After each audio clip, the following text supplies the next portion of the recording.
There are stories that are too powerful to stay hidden, stories that, when revealed, shake the foundation of nations. This is one of them. A letter, handwritten by a dying soldier, carries within it a truth so explosive that it threatens not only the highest ranks of power in Burkina Faso, but also the silent hands pulling the strings from beyond its borders. Before we dive deeper, if you believe that the truth deserves to be heard, subscribe now, because what you're about to hear is something the world was never meant to know. Burkina Faso, a landlocked country in West Africa, plagued for years by terrorism, political instability, and the ruthless competition for control over its vast natural resources. Gold, uranium, and rare earth minerals, assets that attract not only local warlords, but also the invisible hands of foreign powers. At the center of this maelstrom stands Captain Ibrahim Traoré, once a simple soldier, now the president of a nation hanging by a thread. Traoré had become a symbol of resistance, a figure of hope for many who believed that the endless cycle of coups, corruption, and foreign manipulation could finally be broken. But hope is a dangerous thing. On the morning of October 3, 2024, an envelope arrived at the presidential office. No name on the outside, only the stamp of a remote military base near the Mali border. Inside was a letter, a final confession from Sergeant Abdoulaye Sanou, an elite soldier who had been declared missing in action weeks earlier. Sanou's handwriting was shaky, words bleeding into the paper as if written in the last hours of his life. But the content was clear, devastatingly clear. To whoever reads this, I am no hero. I am merely a man who has seen too much, who can no longer stay silent. I am dying, and before I go, the truth must be known. The letter described in precise detail covert arms deals brokered between members of Burkina Faso's military leadership and terrorist groups operating in the Sahel. Names, dates, bank transfers, coordinates of secret weapon caches. Sanou revealed how certain high-ranking officials had been deliberately sabotaging military operations against jihadist groups, not because they couldn't win, but because they were never supposed to win. Prolonging the conflict kept international aid flowing. It ensured the constant movement of weapons, money, and influence, and it wasn't just an internal betrayal. The letter exposed the involvement of foreign entities, private military contractors, intelligence agencies, and multinational mining corporations, all profiting from the chaos. Countries that, on the surface, publicly supported peace efforts were secretly fueling the conflict for their own economic gain. The words were heavy, and for Traoré, they were suffocating. As I, Claudia Scheinbaum, began this investigation, I gained access to not only the letter itself, but also the web of documents, witness testimonies, and classified communications that corroborated its claims. What began as a rumor in Ouagadougou's military corridors quickly evolved into a revelation that could redefine the fate of an entire nation. Traoré was visibly shaken upon reading the letter. Trusted aides reported that he locked himself in his office for hours, refusing to speak to anyone. He knew that if the content of this letter was true, and it seemed horrifyingly accurate, it meant that his fight wasn't just against insurgents in the deserts. It was against the very people sitting next to him in his war councils. But verifying such claims was not only dangerous, it was life-threatening. Who could he trust? Who was still loyal? And more importantly, how far would those implicated go to silence this truth? This letter was more than words on paper. It was a ticking bomb, and the countdown had already begun. Abdoulaye Sanou was not an ordinary soldier. Born in the dusty outskirts of Bobo-Dioulasso, he grew up witnessing the endless cycle of promises and betrayals that plagued his homeland. Driven by a deep sense of duty, Sanou joined the elite forces of the Burkinabe army. He wasn't just a fighter, he was a believer that one day the endless suffering could be stopped. But belief is a fragile thing in a world built on deception. For years, Sanou had been deployed to the most dangerous front lines, places where the line between friend and foe often blurred. It was during one of these missions, deep near the borders of Mali, that he discovered the unthinkable. It started with an intercepted radio transmission, coded but not well enough, A shipment was being delivered, but not to the army, not to the forces of Burkina Faso. Instead, the coordinates matched a known jihadist encampment. Sano's instincts told him to investigate. What he found confirmed his worst fears. Hidden in plain sight were crates of brand-new rifles, boxes of ammunition, medical supplies, and satellite communication devices, all bearing markings that traced back not to enemies, but to Burkina Faso's own military inventory. His hands trembled as he photographed everything: serial numbers, documents left carelessly in a nearby vehicle. He even managed to capture a conversation, recorded secretly, between a military official and a man with a foreign accent. The deal was clear: weapons in exchange for cooperation in keeping certain mining routes secure from rival groups. The betrayal cut deeper than any bullet ever could. In his letter, Sano detailed how these deals had been happening for years. A network of corrupt generals, politicians, and foreign agents coordinated efforts to prolong the war. The longer the conflict lasted, the more money flowed, both from international aid and illicit trades. But there was more.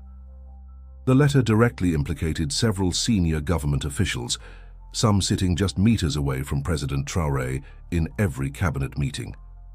More shocking was the involvement of a powerful foreign intelligence agency operating under the guise of humanitarian aid, whose true mission was to destabilize the region, ensuring the constant extraction of uranium and gold with minimal oversight. The most damning evidence: a list of scheduled transactions, bank account numbers registered in offshore havens, amounts paid, and dates corresponding perfectly with major terrorist offensives in the region. When President Traoré first read these names, his face reportedly went pale. Among them were individuals he had fought alongside, men he had trusted with his life. The question was no longer whether the letter was real. The question was, what now? I had the privilege and the burden of reviewing every page of Sano's letter and the accompanying evidence. Through my investigation, I accessed leaked internal reports, communications between diplomats, and financial records hidden behind layers of shell companies. What became clear is that the war in Burkina Faso wasn't just a local conflict. It was a highly profitable industry sustained by a web of lies. Every ambush, every bomb, every attack on a village wasn't just an act of terror. It was part of a calculated strategy to keep the population desperate and the mines operating under clandestine agreements. When Traoré attempted to confront one of his top generals about the contents of the letter, the response was chilling. "Careful what you dig into, Captain. Some stones are better left unturned, for your own good and for the country's." That wasn't just a warning, it was a threat, a clear signal that exposing the truth would not just jeopardize his presidency, it would cost him his life. The walls were closing in, and the enemies were no longer just outside Burkina Faso's borders. They were right inside the palace. The moment the truth surfaced, the battlefield shifted. But it wasn't in the deserts or the jungles of Burkina Faso. It was within the walls of power, where betrayal wore the face of friendship. President Ibrahim Traoré understood one thing very quickly: knowing the truth was dangerous. Acting on it could be fatal. His first instinct was to gather his most trusted advisors, men he had fought alongside in the trenches. But as he scanned the room during that emergency meeting, a chilling realization sank in. Not all faces reflected loyalty. Some wore masks, thinly veiling fear, guilt, or treachery. The leak had spread faster than he anticipated. Someone, perhaps several within his own military council, had caught wind of the letter's existence. Suspicion brewed like a storm.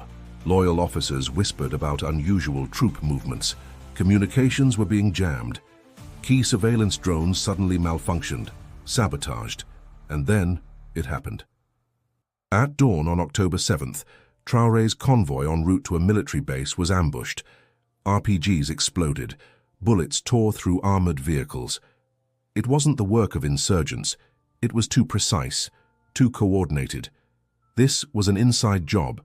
Traoré survived only by a miracle, and the unwavering loyalty of a small unit led by Commander Fadil Kaboré, one of the few men whose loyalty was beyond question. "Mr. President TRAORÉ reported breathlessly as they secured a safe house in the outskirts. "This is bigger than we feared. The betrayal goes deeper. They've activated mercenaries, foreigners. This is a coup, and it's already started." Meanwhile, across Ouagadougou, whispers turned into roars. The civilian population, long exhausted by the endless spiral of violence and lies, began to stir. News of the letter, partially leaked to a few independent journalists, ignited protests in the streets. Thousands marched, some demanding the arrest of corrupt generals, others fearing the country was sliding into yet another bloody conflict. I had obtained, through my investigation, audio recordings of panicked phone calls between government officials. One in particular stood out, a desperate plea from a military commander to a foreign diplomat. "We had an agreement. This wasn't supposed to happen. You promised support if things went south." The diplomat's cold reply sent shivers down my spine. "Clean your house or we will find someone who will." TRAORÉ now faced an impossible choice.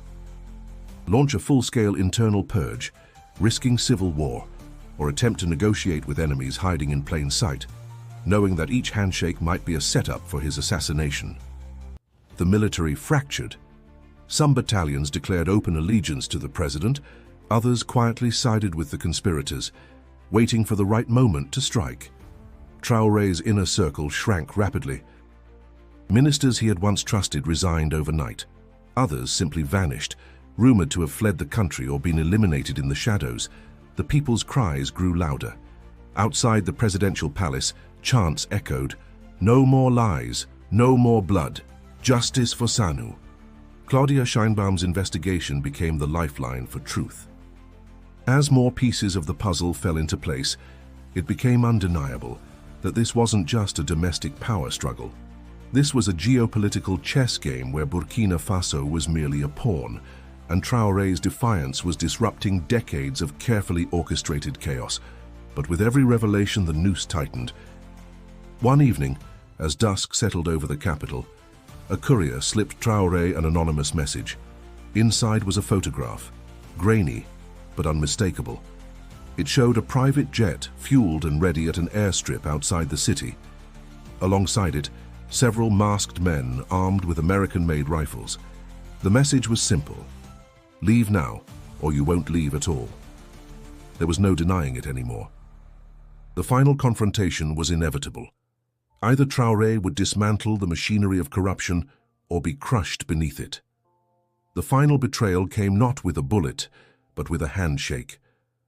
General Salif Ouattara, one of the oldest allies of TRAORÉ, a man who once bled with him on the front lines, walked into the presidential chamber that morning with a forced smile and a proposal for peace.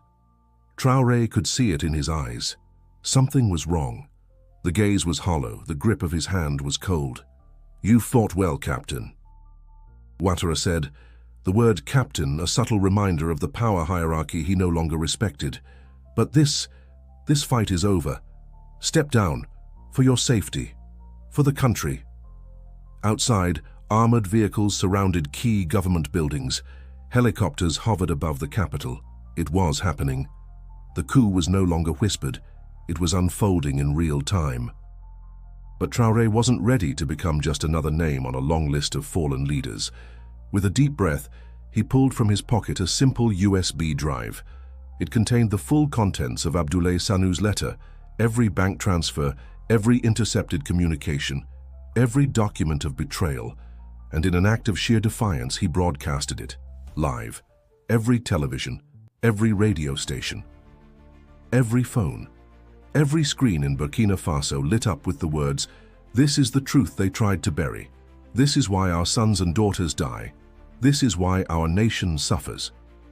The reaction was immediate and cataclysmic. In the streets, thousands flooded into the city center. Protesters clashed with soldiers loyal to the coup, but the lines blurred quickly. Many soldiers, upon hearing the broadcast, dropped their weapons. Some tore the insignias off their uniforms. Others turned their guns, but not against the people, against the very generals who had betrayed them.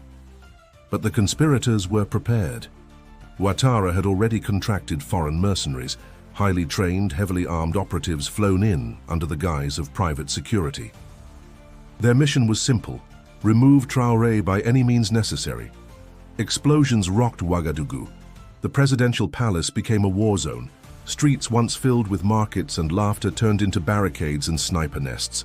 From my vantage point, monitoring satellite feeds and incoming reports, I witnessed the unimaginable. Families fleeing gunfire, soldiers refusing orders. Entire battalions splitting in half, brothers pointing weapons at brothers, not out of hate but out of desperation. In the heart of the chaos, Traoré stood defiant. "If I fall today," he shouted into a handheld radio connected to the national feed, "I fall knowing that the truth lives. That the chains upon this nation are broken, not by my hands, but by the courage of a dying soldier who refused to be silenced." The turning point came when Commander Fadil Kaboré led a surprise assault on the airfield where Ouattara and the mercenaries were preparing their final push. Explosions lit the runway. Several mercenary helicopters were shot down. The fight was brutal, but it was decisive.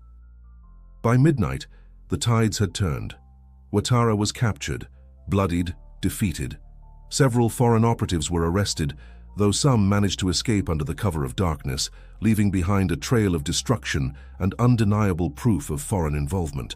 But victory came at a devastating cost. Entire neighborhoods were reduced to rubble. Hundreds lay dead. The palace, once a symbol of governance, now stood scorched and hollow. But within that ruin, a new foundation was forming, not built on silence, but on the screams of those who refused to be forgotten. As dawn broke, the air carried not just the smell of gunpowder, but the fragile hope that perhaps for the first time in decades, the fate of Burkina Faso was finally in its own hands. But would it be enough? When the dust finally settled, the city stood in eerie silence. The gunfire had ceased, the helicopters were grounded, and the streets, once rivers of chaos, now bore the haunting stillness of aftermath. Traoré stood amidst the ruins of the presidential palace. His uniform was torn, his face smeared with dirt, sweat, and blood, some of it his own, some not. Around him, soldiers collected the bodies of the fallen, friends and enemies alike. A nation had survived, but just barely. The traitors were rounded up. Salif Ouattara, now stripped of his medals and rank, was paraded through the streets under heavy guard. His face showed no remorse, only the cold resignation of a man who gambled everything and lost. International media erupted. Images flooded the world. The smoking remains of the coup, the masses of Burkinabe citizens waving flags, some crying, some screaming, but all united by one undeniable truth, the truth that Abdoulaye Sanou had given his life to reveal. Sanou, the soldier whose dying words shook the foundations of power, became a national hero. A statue was commissioned in his honor, cast from melted fragments of weapons recovered from the battlefield. On its base, a single inscription: "Silence is complicity. Speak, even if your voice is the last thing you have." Traoré addressed the nation that evening.